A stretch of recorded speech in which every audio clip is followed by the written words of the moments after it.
Hey, chiropractors, welcome to Modern Chiropractic Mastery with your host, Dr. Kevin Christie, where we discuss the latest in marketing, business, and professional growth with some of the leading experts in the industry.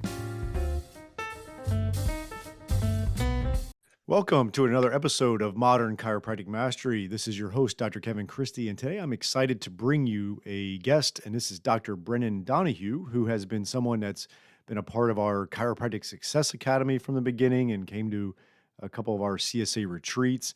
He's been a part of our coaching program since we started. He's been part of our mastermind. He's, someone that's really, dove into improving. And when we first started working together, maybe 6 years ago, was a new DC, and was like really hitting that ceiling of complexity. I've written a blog before about why 30,000 a month revenue is so important.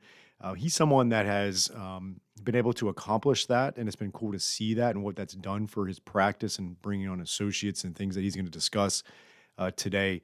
The 30,000 a month number for me really it means a lot to me for chiropractors because it is that big step to be able to launch even further, and it allows you to do a lot of things in your practice that you can't do when you're not getting close to that number. And so we're going to actually keep an eye out. We're going to do a whole pretty in-depth course, an online course on what it takes and how to actually get to 30,000 a month. And, frankly, if you're above that number, you could still do the course. You could just change the number. It's like, okay, I'm at 40,000 a month. I need to get to 50 because a lot of the same stuff's going to work. You just got to, just recalibrate the numbers there. But I'm really passionate about getting chiropractors to that 30,000 a month minimum and what that does for them. So keep a look out for that. But this episode, you're going to start seeing the essence of what it looks like to get there. Some of the ceiling of complexities you got to kind of get through, the mindsets, and then ultimately what it allows for you to have once you do get to there and then beyond. Okay. And so, without further ado here is my interview with Dr. Brennan Donohue. All right. Welcome to the show, Brennan. I'm really excited to have you on. I know you for quite a long time, and it's cool to get you on the podcast after some years of working together. So before we dive into our topics today, tell us a little about yourself personally and professionally. Yeah, I am practicing out of St. Louis, Missouri, so I'm about 20 minutes away from Logan. I got a wife and two kids, and there's the business side and there's the family side. They're two different buckets that keep me pretty darn busy. Yeah. And so you went to the Harvard of chiropractic schools as well, right? That's right. Can't pass that up. And you're from the area, correct? I am, yeah. So I was born and raised in St. Louis, so I wasn't one of the transplants that come in and stick it out after graduation. Yeah, So I got there and I was like, I told my wife now because she's never been there. And I was like, I could live there. I could live there. She can't see it because she's a Floridian like I am and cold weather gets to her, but it's a phenomenal area. yeah, there's a lot of perks of living dead center in the Midwest. So, a Absolutely. lot of When did you cons too. No beach, but we can travel to that. Yeah, exactly. And you do, and we'll get to that for sure. It's a topic I want to bring up as far as taking vacations because we had a cool conversation around that some time ago. But before we dive into that, when did you graduate and what did you do after you graduated? I graduated in August of 2016, and I started on my own right out of the gate. Originally, I worked with a practice management company, and I learned I quickly needed to break ties with that. But it was for about the first year, it was a good way for me to get my feet wet and know what road to take as I met some forks. So Yeah. from there, I started in a CrossFit gym, a room. I mean, it was probably 10 by 10. Very small, rented that from the gym owner. And from there, I started building out my current space. And Yeah. so now I have about 1,300 square feet, and a little bit, 200 square feet of that is gym space, and the rest is clinic space. Nice. And then how long were you in the CrossFit gym? I was in the CrossFit gym for only about 7 months. So by March of 2017, I was practicing out of my physical location. Good. And I talked to a lot of chiropractors about that. And frankly, that's what I did. I've shared it before, but I started as an associate at a full blown clinic, which gave me a lot of good learning experience. And then I went into a partnership and I was inside of training facility, and it was a shithole, but it was good in the sense it had a lot of pro athletes and all that. But I was there, and then got out of that after a couple years into an orthopedic group, which was a nice situation.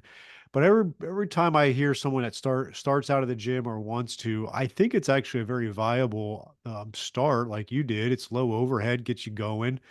But I think you have to have a plan to get out of that because there really is nothing better than your own space for many reasons. But it definitely offers a lot more growth potential, and obviously, I think you've seen that. But I think I want to segue a little bit. You're an ART provider like myself. When did you get ART certified? I was full body by the time I graduated. And so I started early on, maybe try two, try three, and just started tackling one a year with the discounted rate they were given at the time. It made a lot of sense and I resonated with it. And so that there were a few components when I was a student that I knew I needed, right? Adjusting soft tissue. Back then, taping was big. Yeah. And so I really wanted to hone clinical aspect of chiropractic as much as I could before I graduated, knowing that I then was going to figure out the business side as we went. So Yeah, no, absolutely. And so you're kind of ART right out of the gates, which is cool. And I do recall when you and I first had our initial discussions and stuff, you were doing some on-site care. Is that correct? yeah, it was. Yeah. Yeah. I wasn't doing it through ART. I was doing Yeah. on-site care that I kind of had established on my own with HR directors. And so I had two locations that I would go to. I think it was once every other week. And then, that obviously we did that up until COVID time. And then it Yeah. never, by the time we came out of COVID time, I didn't have that time to allocate back to that type Yeah. of practice. Well, it's interesting because I had 6 corporate locations at one time, and it was great. I remember it provided me with some extra income. It allowed me to actually hire my first associate because he was doing some of the corporate and he was doing some in our clinic. But then, yeah, it got to a time where we just had to make decisions, and we did to get out of that space. But I think it's very fruitful for a lot of people, and at least a springboard. How did you get into those corporate locations? Was it patients that were HR directors? Patients. Yep. Yep. People I knew through my office that were HR directors that I just started talking to um and some of them had already had massage, so they knew the concept. And I said, let's take it a step further. And they worked it up the chain and that's how I kind of got my feet wet. Yeah, that's how it worked out with us. And I think I get a lot of people still reach out to me about that. And how's the best way to do it? It's typically through your patients, right? Yeah. Yeah, I didn't absolutely. walk stone cold into any offices. I don't know Yeah. if I would have back then, I probably wouldn't have had the skills to pull it off. So Yeah. And I think one of the take homes I wanted to spotlight on that was, and we're going to get to where you're at now in a little bit, but I think in a chiropractor's progression. So you're now, kind of 8 years into this thing, 8, 9 years. And what's cool is when you're early on and you're trying to gain traction is that you might find yourself adding some things and doing, maybe some corporate work here or working for a high school there, or some ways of increasing your take home pay. But then you're going to get to a certain point where the practice really becomes your golden goose, and you got to focus more time on that. And there's nothing wrong with, whittling down what you're doing and getting rid of things to do that. And one thing I remember, I had a hard decision. I opened up my own practice in April of 2010, and it was early 2011. And at that point, I did not have an associate. I got an opportunity to travel on the PGA and the Champions Tour to work with golfers, and I had to go like Tuesday through Sunday, and I got paid well to go, but I was losing a week's worth of revenue, and I did about 6 of them, and I realized like, okay, I got this under my belt. It was a really good experience. I got to work with some really cool golfers. It definitely springboarded me, and I to this day can tell that story to some of my golfing patients, and I think it's cool and it gives me some credibility. But I realized I had to kind of cut that out if I was going to really get my practice to grow to where it did. So I think a take home point of that is, early on in your career, you might add some things, you might bring some revenue in, but then you got to do the cost analysis of it. And I'm sure you did that to make that decision. that's right. Yep. Yeah, and I think it's worked out, right? It has, no, and that's I at one point wanted to only focus on that, right? But as Yeah, you start uh, looking at how much can you produce per hour, right? You start yeah. figuring out this travel and um, uh, communicating with that many different patients while you're in that type of setting makes sense, or is it easiest just to bring it back in house? So. Yeah, no, absolutely, absolutely. So, now tell us where you're at now as far as practice. What's it looking like? Give us a little bit of a kind of bird's eye view of the practice, your team, and then we'll kind of go from there. Yeah, currently right now we have two docs. So we have an associate that is about 5 or 6 weeks in. He was a preceptor, so he's really been in my clinic for right about a year now, maybe even a little Yeah, longer. In which that is a game changer when you're trying to bring on an associate. I currently have another preceptor as well, and then we have front desk staff and a billing specialist. nice. Yeah, and you've done a great job with your preceptor program, which has been cool to see. Let's take a break from today's episode and announce our first sponsor. This is going to be Propel Marketing and Design. I've known Darcy Sullivan for years. We've worked hand in hand on my websites. I don't trust anybody else to do the search engine optimization. She does a great job. There's so much to it. A lot of the lingo and the words are beyond my comprehension, but it's just amazing work that she does. And if you're really going to get results with Google, you have to make sure your website is SEO optimized. And I really don't want you doing it yourself as a chiropractor. So you just have to have this type of stuff done. And if you're looking to get more organic online traffic that pulls in new patients, Propel Marketing and Design is currently offering chiropractors who listen to this podcast a free SEO website review. The free review will help you uncover methods that will improve your website and boost your search engine visibility. Head over to propelyourcompany.com/chiropractor and schedule your free SEO website review. You won't regret it. She gets great results. Your website needs this. Your search results need this. Head on over there to propelyourcompany.com/chiropractor to get your free SEO website review.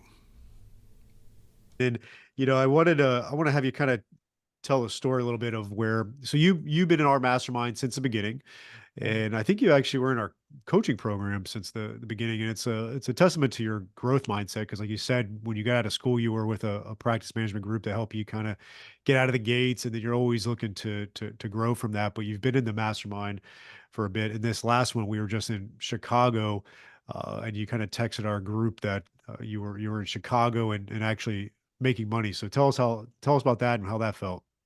Oh, it's one of those that anytime you travel, whether it's with your family or for a seminar, and it's a Thursday, Friday into the weekend type thing. And as a solo doc, you always got to try and weigh those pros and cons on when you close, when you don't close, and how much money are you losing, right? Yeah, I didn't take a trip for the first 5 years I was in practice, yeah, and that was because I was afraid to not have an income for a week when I had a staff that I had to pay whether I was here or not.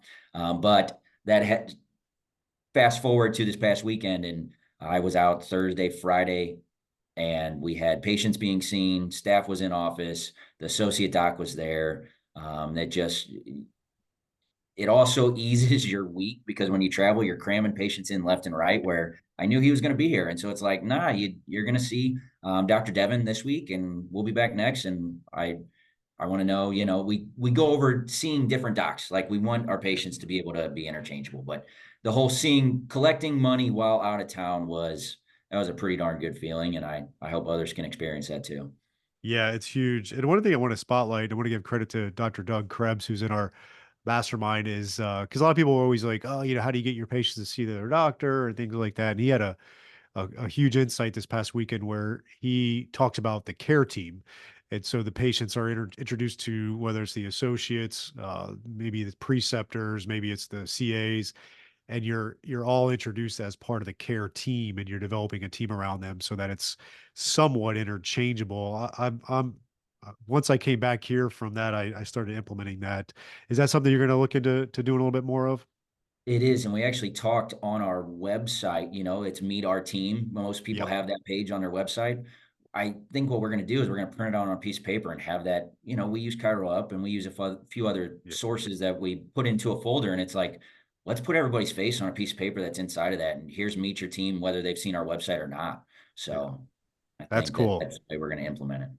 Yeah, and I think that's I've seen some really good clinics do it, so I know it can be done. I know sometimes it's a mental hurdle. I've done it. I definitely could see how it could be a mental hurdle for some, but it's a game changer when you get that clear with that. So that is great. Let's take a short break for one of our great sponsors, TrackStat. It is a new type of software plugin for your EHR that combines patient communication, marketing, automation, and statistics with patient and employee tracking. Built by chiropractors for chiropractors, it shows your team what to focus on each day. See patient visit habits, missing information, unpaid bills, insurance collection visit average, and more. Great visibility of data so you can focus on filling your office with your best patients. When you can see what your staff and patients are doing or not doing and take action accordingly, your profits naturally grow. Take TrackStat for a test drive in your office with our free trial. Not a techie, no problem, we can help. To get started on your free trial, visit trackstat.org and watch the demo. That is trackstat.org. Now I wanna move back. You kinda mentioned it offhand that you didn't, take any trips the first 5 years, and I remember, we were down in Delray Beach, and I think it was in 2019. It was probably December of 2019, and, I got to meet you and your wife, Caitlin, for the first time, and, we was for the CSA retreat we had down here, so it was kind of an eclectic mix of chiropractors and students, and I remember having that conversation about you got to take vacations. You got to take trips, and I think you guys have been doing that for the last handful of years, right? What was the mindset shift on that? Even because this was before you had an associate, and then how did you kind of overcome that and realize it was still worthwhile? One, when we got back from Delray, the practice was still live, and there was a great debate on whether we were both going to travel for that or not. That was one. But two, that first time I took a week vacation, we took a week off. We took the kids to Disney.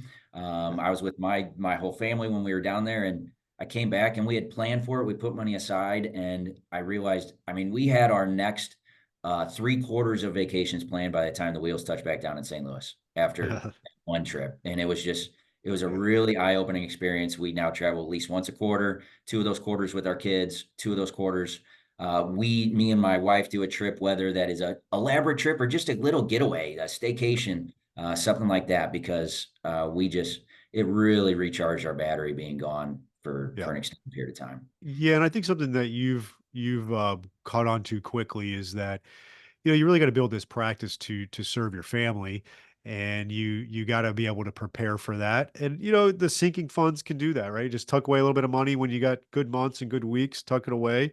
And if let's say that vacation costs you $2,500 and you lose $2,500 in the practice because you're gone if you're a solo practitioner, that's $5,000. That's obviously real money. But if over a year time or however many months, tuck that away, and then once you do leave, you throw $2,500 in your personal account to pay for the vacation and 2,500 in your operating account for your business, and it's no sweat. I do believe people that are solo practitioners still need to take vacations.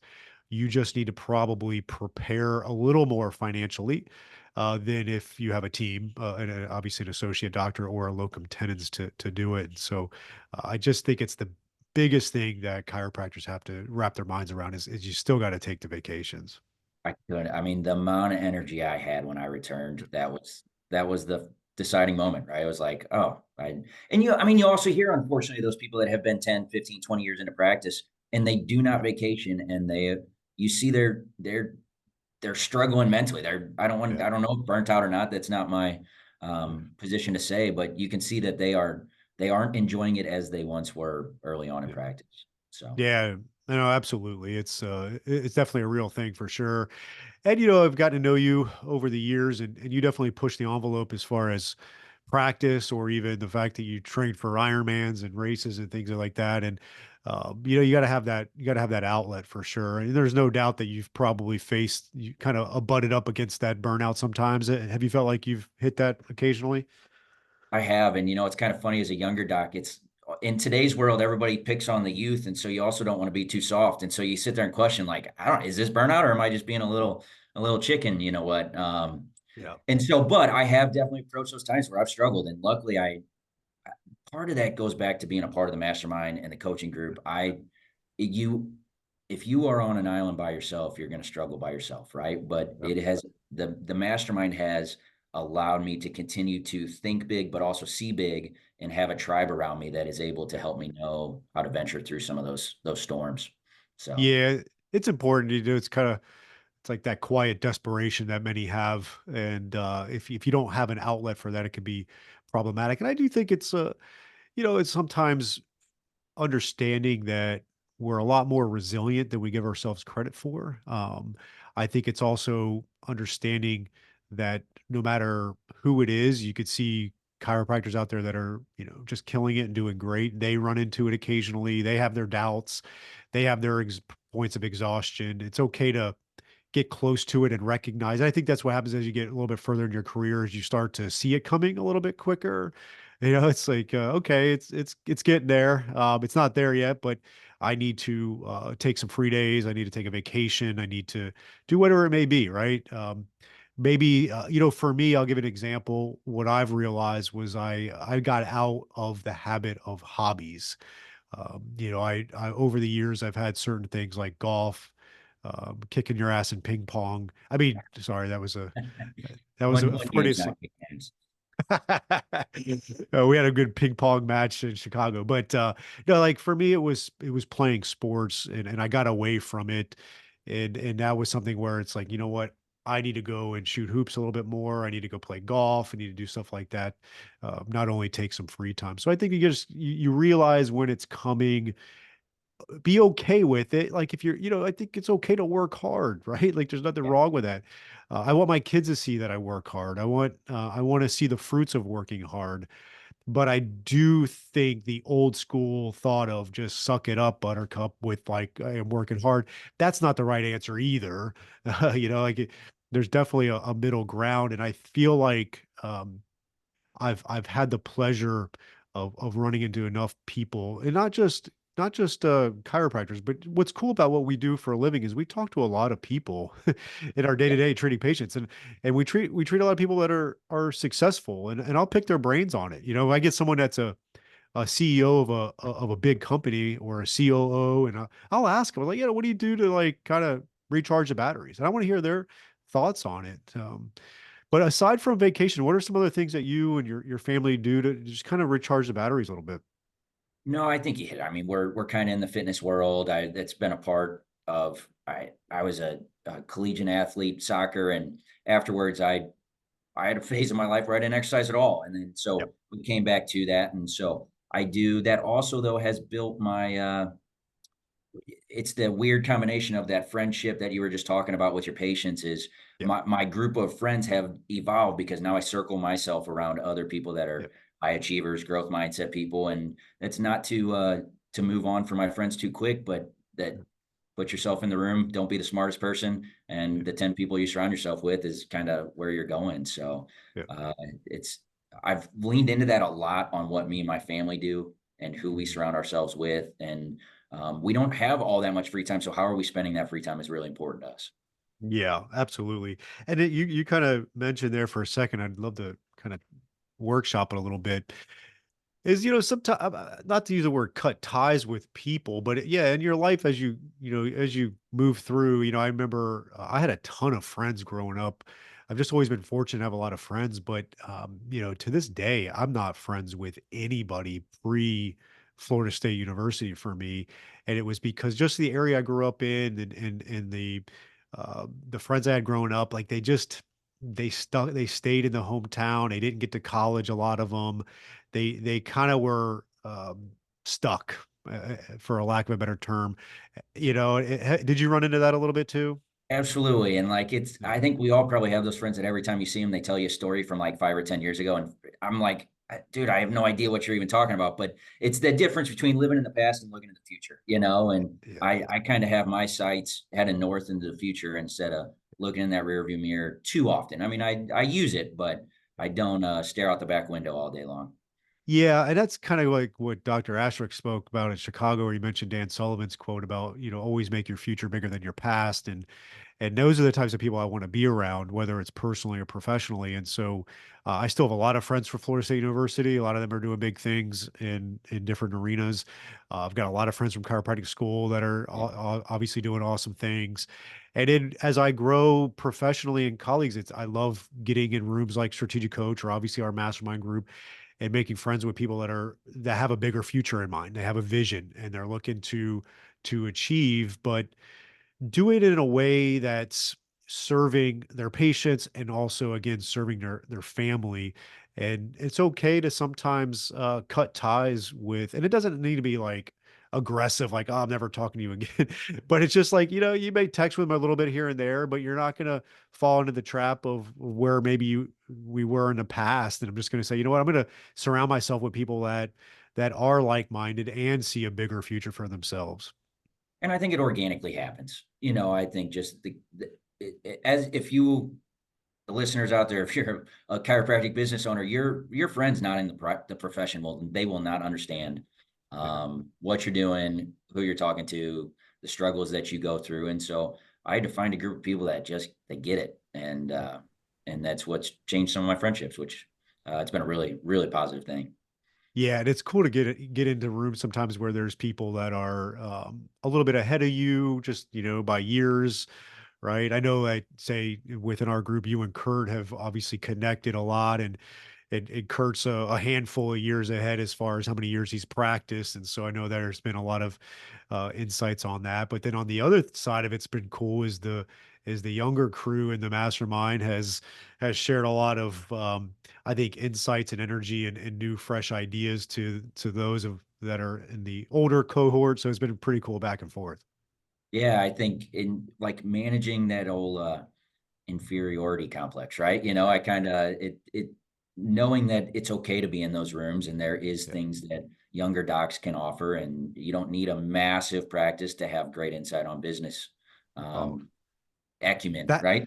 that's for sure, right? Like, because there's a lot of ways to slice it, Yeah, and, yeah, and some people are curating a practice where it's like, yeah, I want to be here, and then I'm going to carve out more time for myself. I'm going to carve out a side thing that's I'm going to do some of this, right? There's a lot of different ways to do it, and I used to run into that going to strategic coach a lot because there's some big hitters in there, and I'm like, oh, I'm just a chiropractor in this group, and this gal's the CFO of a $100 million company. I'm like, what am I doing here? But it's just ideas are ideas and vision are vision. Sometimes when you're in a room of entrepreneurs and you're the chiropractor and then you got tech people, it's just we're hitting singles all day in healthcare, right? They're hitting like grand slams sometimes. yeah. Yeah. But so I want to hear, I kind of put you on a spot here a little bit, but 5 years from now, 5 years from now, what's the practice look like? Will you just kind of give us a little bit of overview of what your vision's looking like? Yeah, and it's vision kind of changes with time, but it still stays within the realm, right? And so I once thought I wanted multiple locations across St. Louis, and now I've decided that that's not in my vision. Yeah. 5 years from now, I'd love to be in a new space with a gym involved. Um, I would love to have 3 to 4 chiropractors as part of the team. I would love to only be treating Tuesday to Thursday so I can have a free day. And then I have an admin day, CEO day, whatever we want to term that, where I'm thinking big, doing big things. Right. I think the space is the biggest thing that I will be working on sooner than 5 years for sure, which Yeah. will allow for the team to continue to expand. And I always want to have a preceptorship part of my practice. I love the being a mentor to other people. That Yeah. way I can pass along knowledge that has been handed down to me. So um, that's That kind of where that our vision is. I love that. Let's take a short break from today's episode to tell you about the best decision I've made in my clinic in the last 10 years, and that has been adding shockwave therapy to our clinic. The outcomes have been really impressive. Certain conditions we were struggling with in the past, we're now seeing results with the shockwave therapy for that.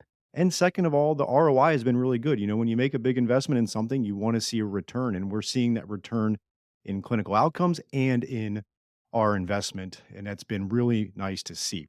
I chose Keenest Medical for 4 reasons. One is the technology is top notch. You have to have great technology. There's a lot out there that isn't quite up to snuff. The second thing is they have a really good clinical training. They have an exclusive partnership with Academy of Shockwave Excellence so that you can become clinically proficient in shockwave. You do need to get skilled at it. I think that's a big differentiator between practices that are getting great results and seeing the ROI is they have a great clinical aspect to that as well. So you want to get trained appropriately. Third is they have in-house service team for all of your technical support, which is key when you're investing in a machine like this. And then lastly, they have a very in-depth marketing and business support for you so that you can launch this into your practice effectively, that you can get that ROI on it, that you can get the clinical outcomes. And they also have really good financing options if you need that. So go to kinasmedical.com, KINAS medical.com, mention MCM podcast and receive a free shockwave in practice book with a purchase of a unit. So that's kinasmedical.com, KINAS medical.com, and mention MCM podcast. I want to just touch on because I think sometimes people create a vision and then it changes and they kind of beat themselves up over it. And I try to tell people, it's like, no, the vision is definitely not, carved in stone. It's a it's a North Star for sure. And if you don't have a vision, that's when you're just all over the place and you fall for all the shiny objects. But if you have a clear vision, you can start to make progress and work hard towards that. And then what happens is as you're getting closer, it's kind of like, when you're playing those video games and all of a sudden you get to a new level and certain things unlock. It's like, oh, I didn't know that was going to, it's the same thing. Like certain things unlock and you're like, okay, well, now that I'm here and I have my vision and I have accurate numbers and all the things, I can make a new accurate decision. I wouldn't have been able to make that decision a year ago because I didn't have all the facts. And so it's okay to change course a little bit. And then obviously there's so many variables that do change, right? Yeah. Uncontrollable variables at times, right? I mean, Exactly. you control your controllables, but adapt when it's things that you can't control along the way. So, Yeah. I mean, I bought my office space in 2013. I bought 3,000 square feet, more than I needed. I was in that with all the insurances. We were only in business for 3 years, and the trajectory that I was on with the corporate stuff, like I was like, yeah, we're going to see 300 people a week in this place. And then the insurance, knocked our knees out. And so I went out of network and kind of went a little more boutique-ish and higher cash rate. And so then I rented some space to a PT group instead and like just changed the vision a little bit, but it didn't really change like all that much, just different. yeah. Yeah, I mean, you're still filling your buckets just in a different way. Yeah, yeah. And you gotta, it's okay to make those changes, but the vision is going to get you on that course. And actually, I think it keeps you fascinated and motivated, right?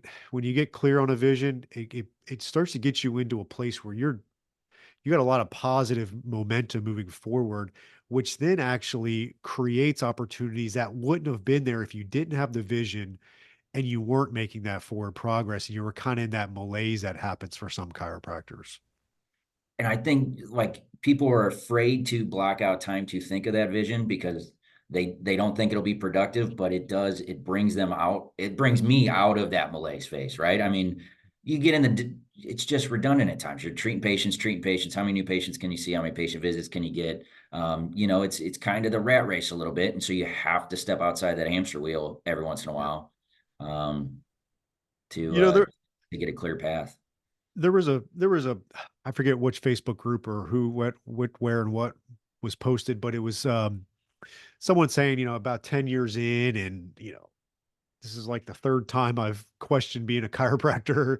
And I've gotten to know you, like we've mentioned, and there's been times where it's been hard and it hasn't always been easy, and there's frustrations and there's ceilings of complexity.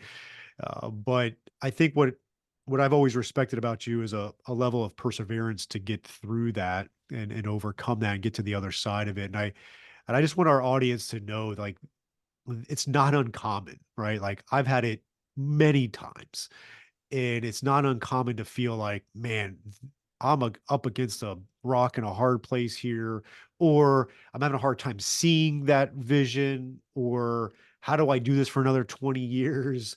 Like, Yeah. there's a lot of things that creep into our mind, and it's something that it's very normal. Have you started to get a little more comfortable when you get there and understand, like, well, okay, I know I can overcome this. I just need to find some resources with it. What's your thought process on how you're working Yeah, through I that? think there's, and I'm pretty open about this. And Yep. it's like when I hit those phases now, I actually like I remove alcohol from my Yep. diet, and it's like I'm ready to. I gotta clean up my own mind and not be putting certain things in me that allow clarity for a period of time to work out of that, right? Yep. And I know you've talked about it a lot, and it's I read The Gap in the Gain one time a year. I have like 5 books that I revisit each year, and Yep. then I read a bunch of new books on top of that. But there's certain books that allow you to know when you're in the suck, and Yeah. it's one of those things that you learn to embrace it because you know it's not going to last forever. You just got to find what works for you during that time of embrace. And previously I'd probably would have consumed more alcohol because we're stressed and we're freaking Yes. out, and so I've Yep. learned that, like, nope, we're going to hit pause for a short period of Yep. time. We're going to come out of this and we're going to be better off on the back end, and my fitness goes up and all those things. So Yeah, and I think didn't you also, because I know you did the Ironman, you trained for that, or it was the marathon. yep. Um, didn't you even remove some, like, just training for a little bit just because you obviously were working hard and training hard? Did you do that as well? I did, yeah. Yeah. So after the Ironman, it was like I had dedicated a lot of extra time. So I was Yep. burning candles at both ends, early mornings, late nights, trying to train. Yep. And as the business was also growing at the same time, it was consuming my energy rather than feeding Yep. to my energy. And so I do an audit oftentimes on what is robbing me that once was feeding me that I have to Right. alter the frequency of. So I like that because most people don't think of it that way, right? So obviously, on one hand, the alcohol, as far as just, hey, I'm going to clean it up for 30 days or whatever, that makes sense for some folks. But then on the other, they may not realize, like, sometimes the things that are, well, obviously we would consider training for an Ironman healthy, and why would you remove something healthy? Although I would argue that training for an Ironman is not necessarily yeah. all that healthy. I definitely crossed my sanity line on that one. Yeah, yeah. But no, sometimes it's even the healthy things that maybe you're doing. You just kind of, I need to take a step back from this right now, and I'm gonna do that. It could be, for instance, right? Like, I get up at 5 a.m. Monday through Friday to get some work done, but I can feel I've been doing that shit for now like a year and a half. But I'm getting close. I was telling my wife the other day, I was like, you know what? I think I need to take a break from the 5 a.m. soon, and just get to like 6 a.m. And so obviously most people say, yeah, getting up at 5 a.m. is great. And I do go to bed early and all that, but, like, it's kind of like, I need to probably sleep in a little bit. I need to kind of to focus on my sleep a little bit more for a period of time. So sometimes it's just stepping back from things that do serve you. Yep.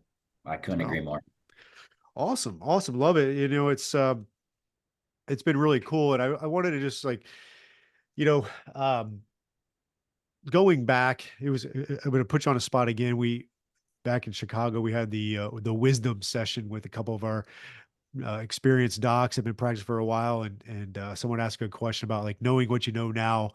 Age 40, what would you tell yourself? But if you're speaking to your graduating self, or you're speaking to that younger chiropractor that's listening right now, what would you say to them to just realize, like, look, 8 years in, 10 years in, whatever it is, it's going to be okay as long as you do X, Y, and Z. But what would you speak to that chiropractor?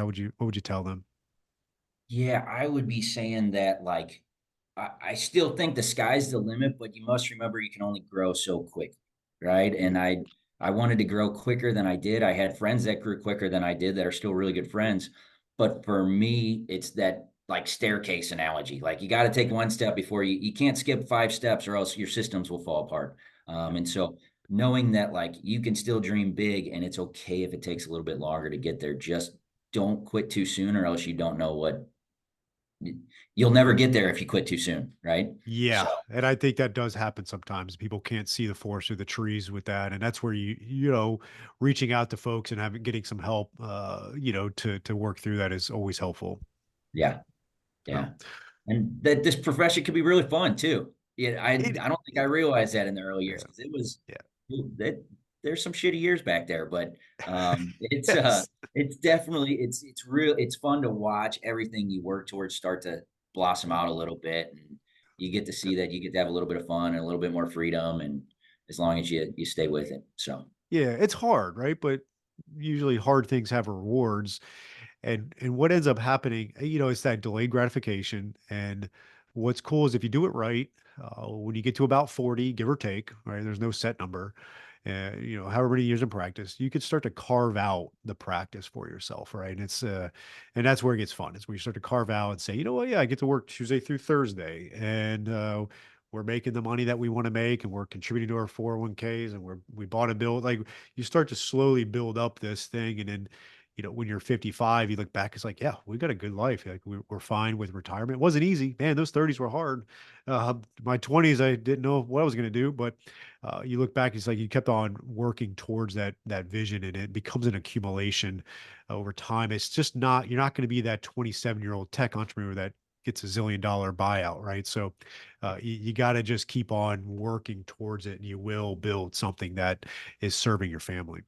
I want to hit on that really quick, if you don't mind. I mean, when Yeah, I do it. first kind of joined the rooms and I heard people maxing out their 401ks and Yeah, adding even more money to other retirement buckets, that topic can be overwhelming at times, yeah, but it was just one step that, like, I think the first year I allocated, I think it was like $20 a week or something. I set up with my financial guy, and it's like just auto draft. And now we've obviously yeah. each year we reflect, how much should we increase that by? How much should we increase that by? And so it's just one of those things that money will be spent elsewhere if you don't allocate it. And so I had to learn real quick that I needed to set up that auto draft, even if it's Yeah. small, and that starts accumulating really fast when you do it the right way. Well, you're right, and it's been interesting as a business owner, because I have like, I offer a 401k to my team and all that, and so I've had a handful of employees with the 401k, and it's some aren't here anymore, but they still have the money in the 401k, and I have access to it since I'm the trustee of the 401k. So I see whose accounts have, kind of what in it. And I got a past employee where it's like, wow, like, just a little bit was going in for a while, but now they got over $25,000 in there, and they don't even work for me anymore. you know, and Right. it just keeps on compounding because the stock market's been good and all that. And yeah, it's amazing if you start doing stuff like that down the road, it turns into $1 million when you're 60 years old. That's right. Hopefully. So, yeah, it will. It will. So, hey, well, Brendan, this was great, man. I love having you on here and just kind of talking shop. And I think, my goal having you on here was to just show, like, in within 8 years, 8 years may feel like a long time to you. I know it's not hasn't been, with COVID and all the things, right? It's been a lot, but in a short period of time, you can really build something really cool if you keep on working hard and overcoming those obstacles. So I give you a lot of credit for doing that. That's right. Thanks, Kev, for having me on. And it's just exciting. It's one of those, I say it all the time. It's like we're just getting started. Like, it's going to be fun, and I look forward for the future for everybody that's part of the group and things like that. So, Absolutely. Thanks for your time today, Brendan. thanks, Kev. I hope you enjoyed this week's episode. And if you want to make the shift from busy, broke, and broken to time free and cash confident, or you just want to continue with the exponential growth, check us out at modernchiropracticmarketing.com. Look at the MCM Mastery tab, watch the short video on there, and check out what we are doing now for evidence-informed chiropractors. We are equal parts coaching and marketing done for you. Yes, you shoot some videos, we help you with campaign strategies and ideas and really become a thought leader in your community. You shoot those videos, you send them to us, we produce, edit, and brand them to you. Then we distribute them through all of your channels. We also take them and we turn it into one good blog per month. And every other month, we have Darcy Sullivan producing a robust blog with a topic that you pick from her database to help with your SEO. So we essentially become your content marketing agency to make sure your practice is always having ethical, elegant content marketing to help grow your practice. On the coaching side, we also help you with everything from marketing ideas to business, communications, finances, anything practice growth, and really try to help prevent you from being stuck on that island. And we hold you accountable. We have a great group of doctors that are just doing amazing things, and we look forward to help you out to take that next step in your practice. So again, check us out at modernchiropracticmarketing.com and learn more.